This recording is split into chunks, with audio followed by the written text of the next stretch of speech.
Hello, and welcome to Relationships 101. This is my wife Kathy, Hello, everyone. and I'm James. We pastor Center of Christ Ministries in the city of San Bernardino, and we're so excited to have you with us today. We're talking about relationships, and Relationship 101 is really geared to talk about relationships and how they work. One main motivation that motivate relationships to work is the fact that humans need bonding. We need bonding like we need air and like we need water. Quite often we don't really understand how important bonding is to us. It's a need like natural air is, it's a need like water, it's a need like shelter. And with relationships, it's essential that we understand how important bonding is. Mhm. Bonding comes with mothers and their children. That's a natural bonding process that takes place. And when it doesn't take place, a child always suffers because that's something that we innately all need. God created us to bond with one another. And when that doesn't happen, our lives really have an empty hole, or void, if you will. And so bonding is critical in relationships. But I don't think most people understand how important that really is. Right. And bonding actually took place. It began with God and Adam over in Genesis, the third chapter, I think around verse 8 and 9. You'll find the concept where God came down in the garden in the cool of the day and called to Adam and said, Adam, where art thou?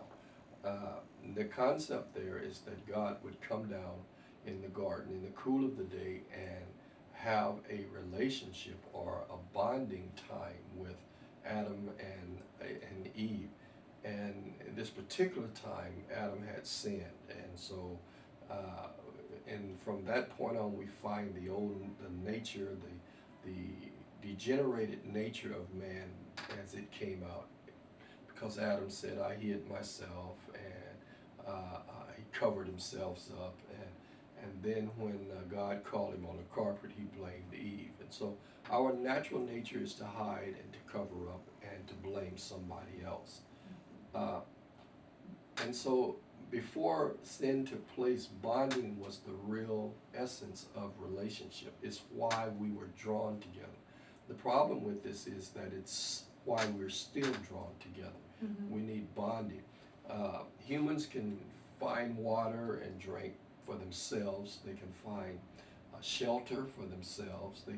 They can actually get food and eat themselves. But bonding is something that we can't do for ourselves. We always need another individual. Mhm. And relationships, without the bonding process actually taking place, we find ourselves wanting to bond with another person, but not really understanding how important it is to do so, or even having the skills to do it in a way that we feel like we can connect with someone. Mhm. Bonding takes place when you become transparent, when you become vulnerable Mhm. to the other person, and you let them see the real you.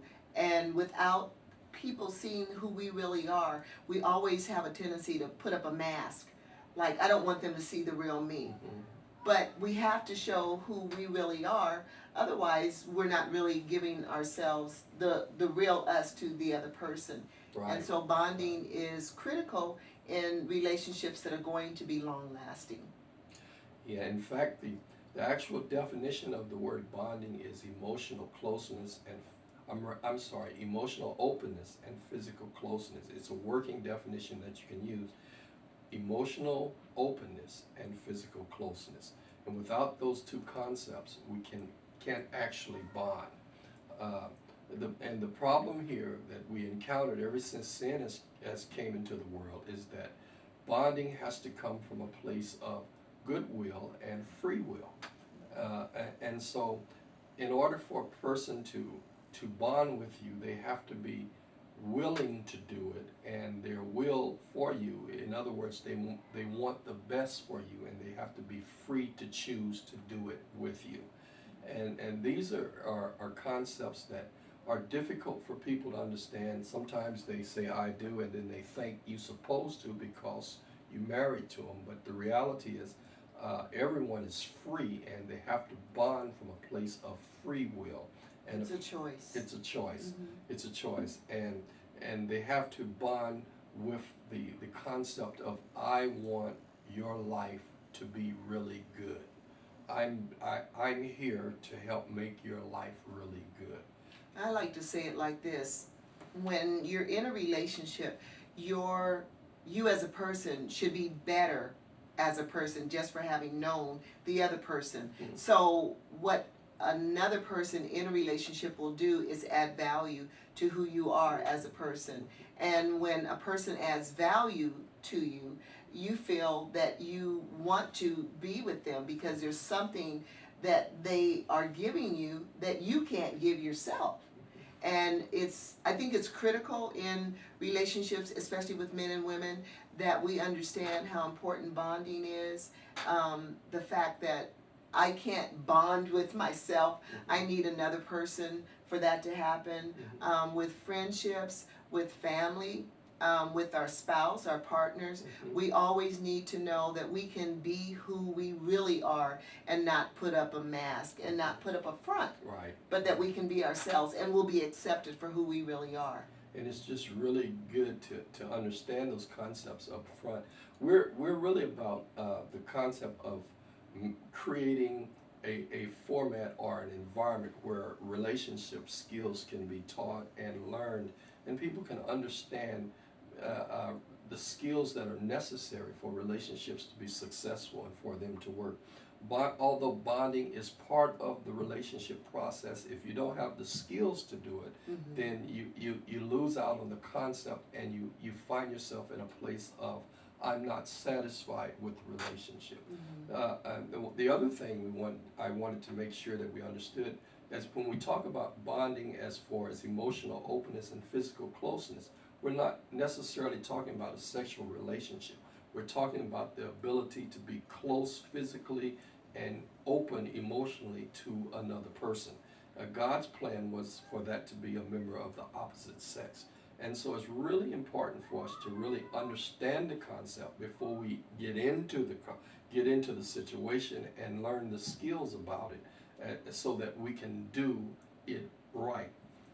So many people do it just the opposite. They try to get close in a physical sense, not really knowing who that person is, or not really understanding the process of relationship, of healthy relationships.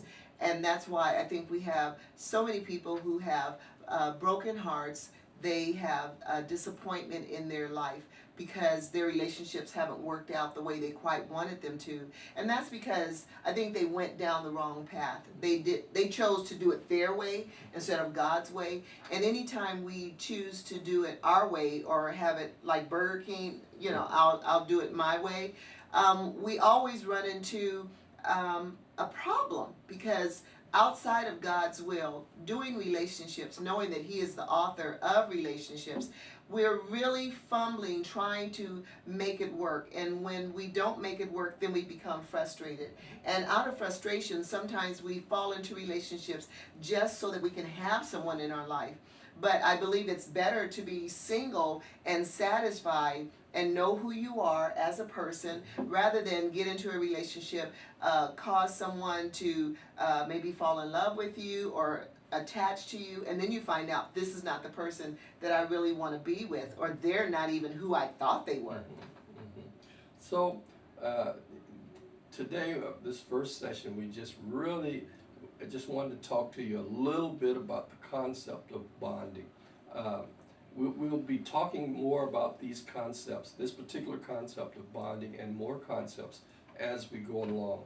But today we wanted to make sure that we talked about something. The basic fundamental motivation for a relationship is to bond with another person. And so it's really a good opportunity for us to talk to you about this. We've been married for 40 years, Sugar and I, and we've been relationship coaches for over 23 years, and certified to do several different curriculums, and it's relationship curriculums. And so from time to time there's curriculums that's going on. I'd like to invite you to visit us on FamilyLifeInstitute.org and see some of the curriculums that's available to us, are available to you. We'd like for you to come and visit us at Center of Christ Ministries. You can find us on the web at www.centerofchrist.org. If you'd like to ask any questions, you can reach us at our website. You can leave some questions on our website, or you can get us by email at at James at Center of Christ. I'm sorry again, James at FamilyLifeInstitute.ie.org. That's James at FamilyLifeInstitute.ie.org. Or you can always give us a call at our home office, which is 909-923-3179. And again, we look forward to spending time with you each week and talking about Relationships 101.